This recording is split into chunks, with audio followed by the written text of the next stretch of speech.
मेरे प्यारे भाइयों, बहनों और सभी मित्रों, आर्थिक न्याय के इस नियमित कार्यक्रम में आप सभी का हार्दिक स्वागत और अभिनंदन। हम अर्थव्यवस्था के अत्यंत महत्व को देखते हुए यह आर्थिक न्याय का कार्यक्रम निरंतर चलाकर जन जन को यह बताना चाहते हैं कि जब तक सामाजिक व्यवस्था में यानी संपूर्ण व्यवस्था में आर्थिक न्याय नहीं होगा तब तक समाज को उससे लाभ नहीं मिलेगा और व्यवस्था चाहे कुछ भी बोल दी जाए, कही जाए, लोकतंत्र की बात की जाए, किंतु आम आदमी भूखा मरता रहेगा। मैं कुल मिलाकर यह कहना चाहता हूं कि आप केवल भारत की ही बात न सोचें, और यदि भारत की भी बात सोचें तो भी मुझे कोई दिक्कत नहीं है, क्योंकि भारत की भी वही स्थिति है कि उसमें एक तरफ भारी अभाव है। समाज के कम से कम 90% लोग तो सीधे तौर पर प्रताड़ना के शिकार हैं, यानी उन्हें अपना जीवन चलाने के लिए कितनी ही यातनाएं सहनी पड़ती हैं, कितने ही गलत काम करने पड़ते हैं, वे गुलामों की तरह काम करते हैं और अनेक प्रकार के दुख भी भोगते रहते हैं।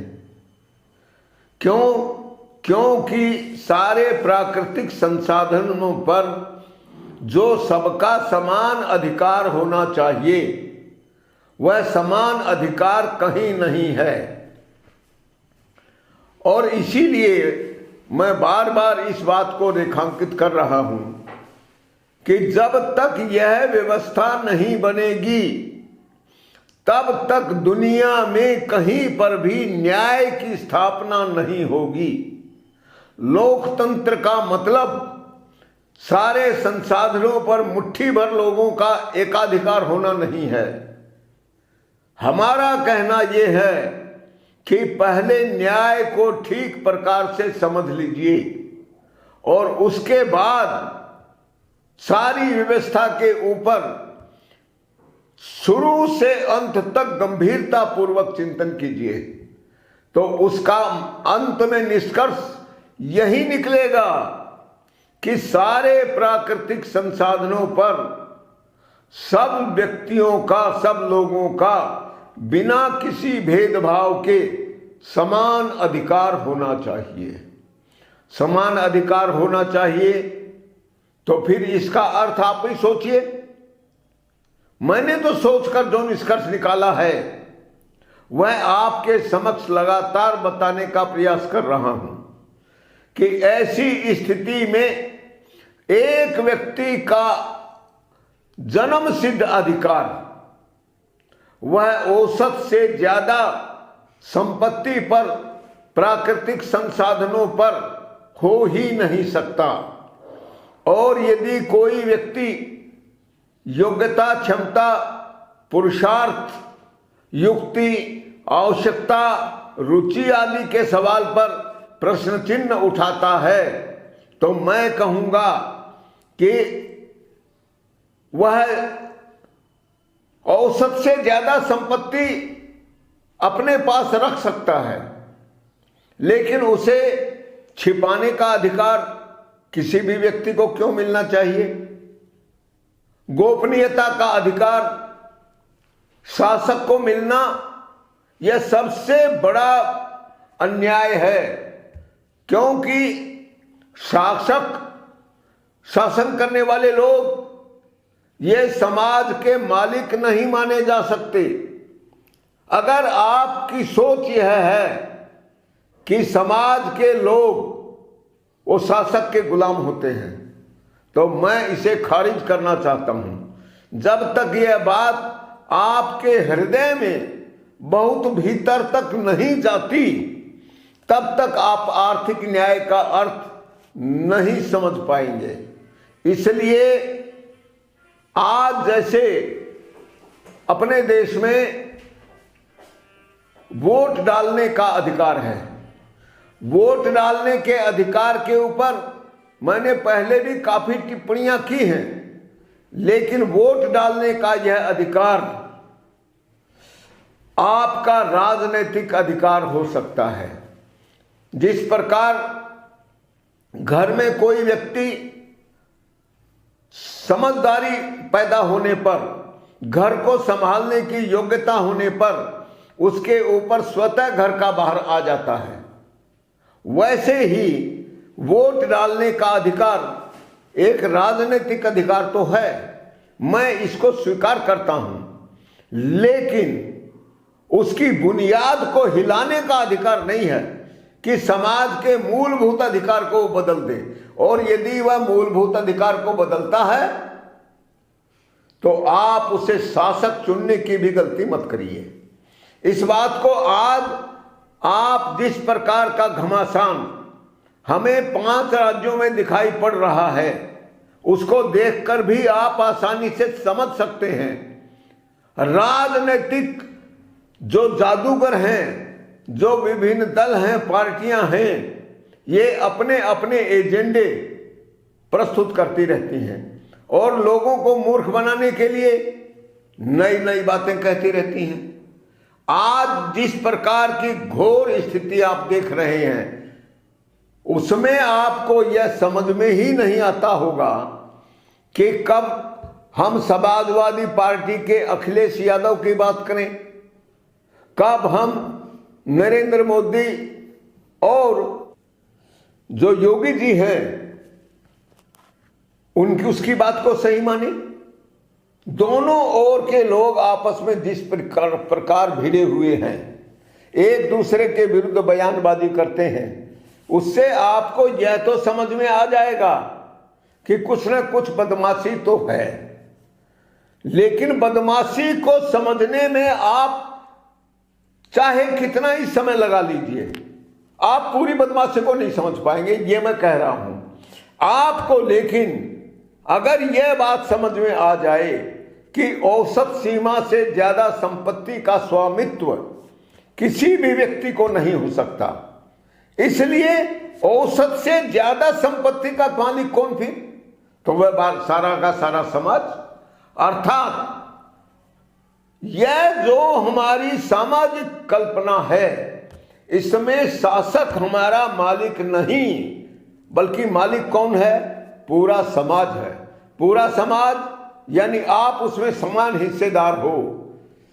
समाज के बारे में सब मैं उस कल्पना को भी थोड़ा पूरे ढंग से बताना चाहता हूं कि शासक जो कुछ होता है वह मतदाताओं का गुलाम होता है। एक प्रकार से यह व्यवस्था बना दी गई है, यह व्यवस्था भी दोषपूर्ण है।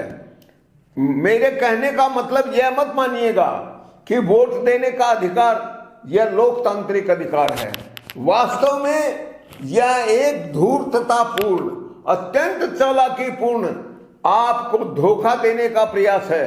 अगर ऐसा नहीं होता तो वोट देने के अधिकार से हर व्यक्ति को भरपेट भोजन भी मिल जाता, हमेशा मिल जाता, क्योंकि उसके वोट देने के अधिकार में जो व्यवस्था बनती है उस व्यवस्था में उसकी अनिवार्य हिस्सेदारी होगी। और यदि वह नहीं है तो फिर वोट देने का अधिकार धोखा है। इसको पूरी गंभीरता से आप समझने में जितना समय लगाएंगे, हमारी कठिनाई उतने ही समय तक बढ़ती रहेगी। और मैं जो बात कह रहा हूं हमारी ताकत तो बहुत छोटी है, लेकिन आपको धोखा देने वाले लोगों की ताकत कितनी बड़ी है। यह व्यवस्था समझने समझाने में हमारी कोई विशेष भूमिका नहीं है। आज अगर यह व्यवस्था हमारे हाथ में आ जाए, हम इसे मनचाहा फेरबदल कर सकें, सुधार कर सकें, तो फिर आप किसी के गुलाम नहीं रहेंगे। आज वह गुलामी है, गरीबी की समस्या है। क्यों है भाई? जब न्याय की व्यवस्था है तो गरीबी की समस्या कैसे होगी? कोई कहेगा वाह, क्यों नहीं होगी? वह आदमी इतना मेहनत करता है, इतना बुद्धिमान है। और यह हम देखते भी हैं कि एक आदमी को कोई बड़ी कंपनी हजारों करोड़ रुपए प्रति वर्ष ठेके पर नौकरी देती है, और दूसरा व्यक्ति मुट्ठी भर चावल के लिए भूखा मरता है। क्यों भाई? ये कौन बनाया नियम? यह सवाल आपके दिमाग में उठना चाहिए। आप गरीब नहीं हैं, लेकिन आपको भ्रमित किया गया, धोखे में डाला गया। न्याय की कोई परिकल्पना आपके सामने रखी ही नहीं गई और लोकतांत्रिक कह दिया। आज हमारा देश कहने के लिए दुनिया का सबसे बड़ा लोकतंत्र है, क्योंकि भारत की आबादी कम से कम 140 करोड़ के आसपास मानी जाती है। लेकिन सवाल यह है, 140 करोड़ में मालिक कितने? यह सवाल क्यों उठा? यह सवाल इसलिए उठा क्योंकि वास्तव में जो यह हमारी व्यवस्था है, यह सबको समान रूप से मालिक नहीं बनाती। और यदि मालिक बनाती होती तो एक व्यक्ति को औसत से ज्यादा संपत्ति का अधिकार नहीं होता। अर्थात इस देश के सारे प्राकृतिक संसाधनों पर इस देश के सब लोगों का समान जन्मसिद्ध और मूलभूत अधिकार है। यही वास्तविक लोकतंत्र है। और वास्तविक लोकतंत्र को रास्ते में ही अटकाने के लिए झूठ का सहारा लिया जाता है, मक्कारी का सहारा लिया जाता है, और वह मक्कारी भी लोगों को समझ में नहीं आती। मेरा कहना यह है, इसीलिए मैं बार बार कहता हूं कि आप औसत संपत्ति अधिकार को हर व्यक्ति का मूलभूत जन्म सिद्ध अधिकार मानिए, और उससे ज्यादा संपत्ति के लिए उसे समाज का कर्जदार मानिए।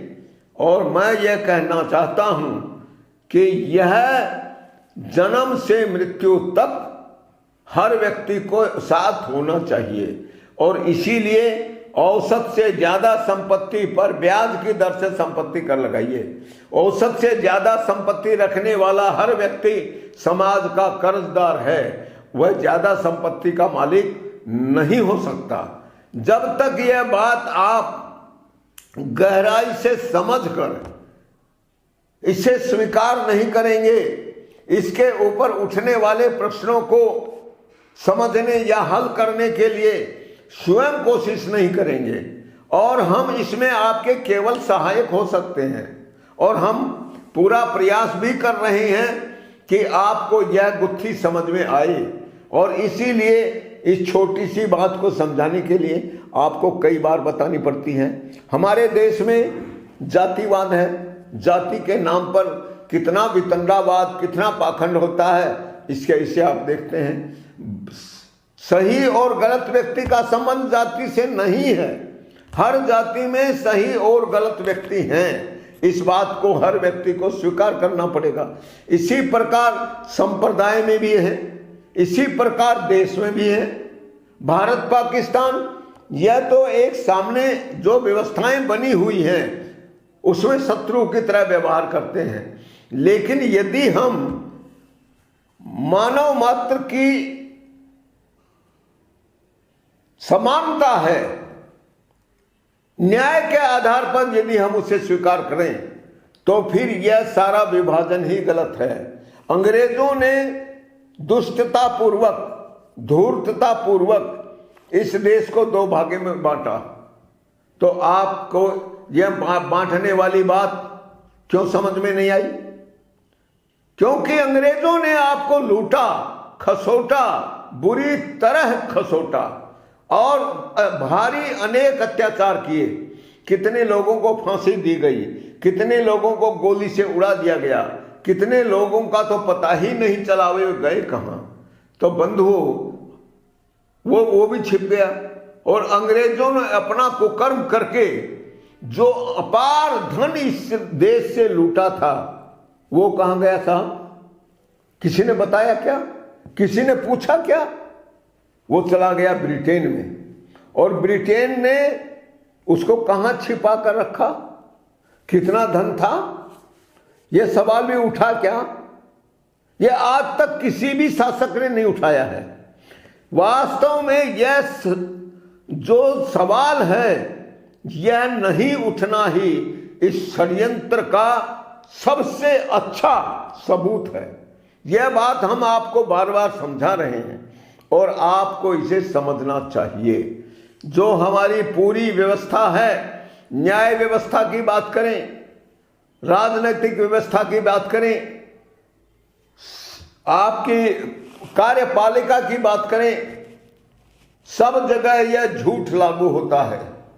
और इसीलिए जब आप इसके अंदर झांकते हैं तो कोई भी बात आपके गले में अंत तक नहीं उतर पाती। आपको झूठ बात पर विश्वास करना पड़ता है और उसका परिणाम क्या होता है?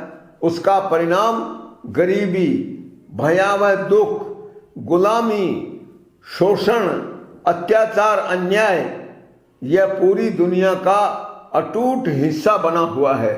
आपको अगर अपने को सुखी बनाना है, सबको संपन्न करना है, सबके दुख दर्द को आप महसूस करते हैं, तो फिर वही मानवता है और वही सबके कल्याण का रास्ता है।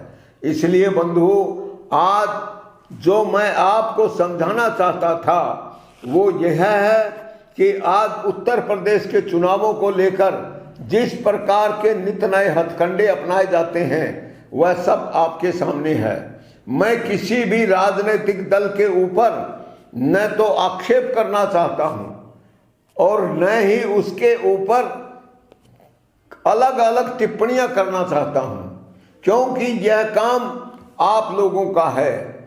आप लोगों को यह बात समझ में आनी चाहिए कि यह व्यक्ति रोज नित नई बातें कर रहा है, झूठ बोल रहा है, और वो पूरे देश की बात नहीं कर रहा है।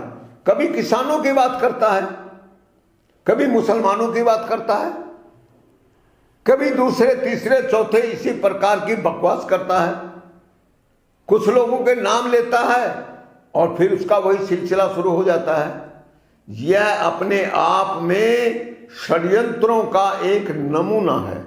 इसलिए मैं कहूंगा कि ऐसे षड्यंत्रकारी लोगों को, उनकी हर चाल को हमें समझना चाहिए, और यदि हम उसे समझकर समस्या का हल करना चाहेंगे तो समस्या हमेशा के लिए समाप्त होगी। यह मैं आपको विश्वास दिलाता हूं। इसलिए हमारी यह रथ यात्रा, हमारी यह न्याय की यात्रा निरंतर चलते रहने चाहिए। और जब तक इस देश में न्यायपूर्ण संपत्ति अधिकार के आधार पर हर व्यक्ति को औसत सीमा तक संपत्ति रखने का बिना रोक टोक के अधिकार नहीं मिलता और इससे अधिक संपत्ति पर ब्याज की दर से संपत्ति कर नहीं लगता, तब तक आप लाभ का बजट नहीं बना सकते। आज यह जो व्यवस्था पूरे विश्व में चल रही है, इसके निर्माता और कोई नहीं, यह लुटेरे अंग्रेज ही हैं, जो अनेक प्रकार से एक से एक षड्यंत्र रचकर समाज को और पूरी दुनिया को गुमराह करते हैं। इसमें शक्ति का संतुलन बनाने के लिए इन्होंने बहुत ही नाटकीय ढंग से व्यवस्था बनाई है। और आज इसीलिए मैं कहता हूं कि अगर आपको न्यायपूर्ण अर्थव्यवस्था का निर्माण करना है तो इस पूंजीवाद को सबसे पहले समाप्त करना पड़ेगा। मैं पूंजीवाद के ऊपर बार बार अपना ध्यान केंद्रित क्यों कर रहा हूं? क्यों? क्योंकि समाज में समानता की स्थापना करने के लिए जो व्यवस्थाएं बनती हैं उनमें से मार्क्सवादी व्यवस्था वह कल्पना वह आज समाज से एक प्रकार से बहिष्कृत हो चुकी है। वह पूंजीवाद से लड़ाई में, आमने सामने की लड़ाई में हार चुकी है। इसलिए मैं उसका नाम नहीं लेता, क्योंकि मार्क्स महोदय ने पूरी ईमानदारी के साथ गरीब तबके के दर्द को अनुभव किया और इसीलिए उन्होंने गरीबों की एकता का आह्वान किया। लेकिन बंधुओं, गरीबों की एकता से कोई न्याय की स्थापना हो जाएगी, यह भ्रम आपका दूर होना चाहिए। और आज अगर आप तथाकथित कम्युनिस्टों की बात करें तो आज वही कम्युनिस्ट अब पूंजीपतियों के दलाल बने हुए हैं और समाज में उल्टा जहर घोल रहे हैं। इसलिए इस प्रकार के तथाकथित कम्युनिस्टों से आप अलग होइए। लेकिन क्या उनके प्रतिद्वंदी समाज को सही रास्ता दिखा रहे हैं?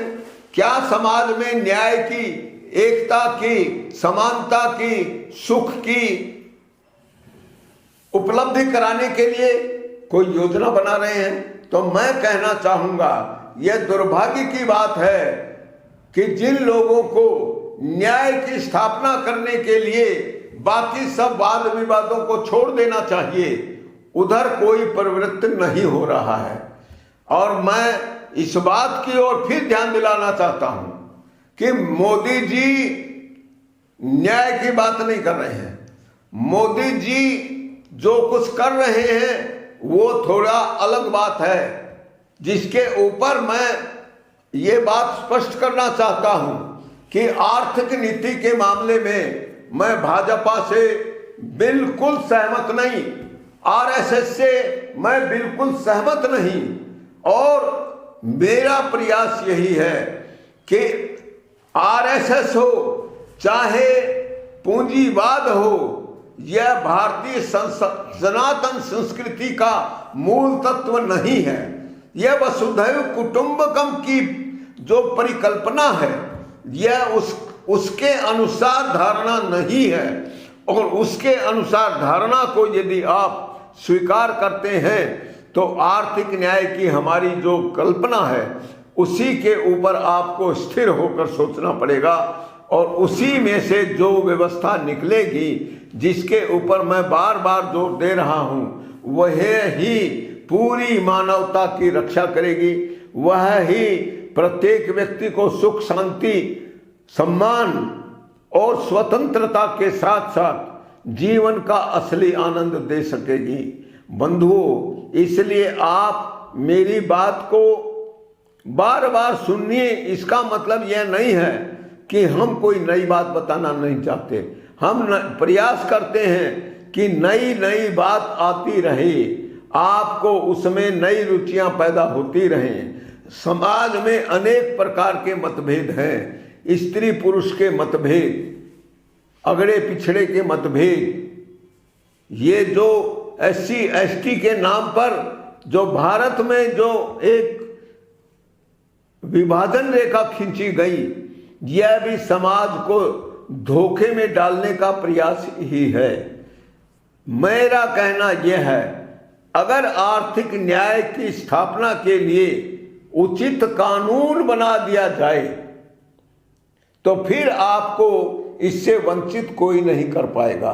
इसलिए आप औसत संपत्ति अधिकार का कानून बने, इससे पहले आपको संतुष्ट नहीं होना चाहिए। और औसत से ज्यादा संपत्ति पर ब्याज की दर से संपत्ति कर लगना चाहिए। मैं बार बार यह बात कह रहा हूं कि यही हमारा मूल धर्म है, यही पूरे समाज की सुरक्षा का, शांति का, सद्भाव का, हर प्रकार के अन्यायों से मुक्त करने का एकमात्र रास्ता है। और इसीलिए मैं इसी बात को समझाते हुए अपनी बात निरंतर आगे बढ़ाने का प्रयास कर रहा हूं, लेकिन मैं यह भी अनुभव कर रहा हूं कि आपकी तरफ से अगर पूरी गंभीरता से सवाल जवाब नहीं होते हैं तो इसका मतलब यही निकलता है कि आप समझने में बहुत देर कर रहे हैं और यह देरी शुभ नहीं है, और आप इसके लिए किसी दूसरे को जिम्मेदार मानने की बजाय आप अपनी समझदारी पर फिर जोर दीजिए। और मैं यह बात बार बार कह रहा हूं कि हमारी दृष्टि में भारत हो, अमेरिका हो, चीन हो, जापान हो, कोई भी देश क्यों न हो, ऑस्ट्रेलिया हो, यानी कोई भी पराया नहीं है। और हम एक ऐसे विश्व में अब जा सकते हैं जहां पर सब लोग पूरी स्वतंत्रता के साथ जीवन का आनंद लें और कोई भी व्यक्ति दुखी, दरिद्र, असंतुष्ट नहीं हो और सब सुख के साथ आत्मीयता पूर्वक खुशी खुशी अपना अपना जीवन जिए। और यह बात जिस दिन आपकी समझ में आ गई उसी दिन हमारा यह आर्थिक न्याय का कार्यक्रम अपने आप में सफल माना जाएगा। अब इसमें जितना समय लगे यह आपको देखना है। समाज में कितने मतभेद हैं यह आपको देखना है। अलग अलग रीति रिवाज पूरे विश्व में हैं। एक जगह का रीति रिवाज दूसरी जगह के रीति रिवाज से पूरी तरह अलग है और हर जगह के लोग उसी के अनुसार अपनी बात को गलत या सही के ढांचे में देखते और समझते हैं।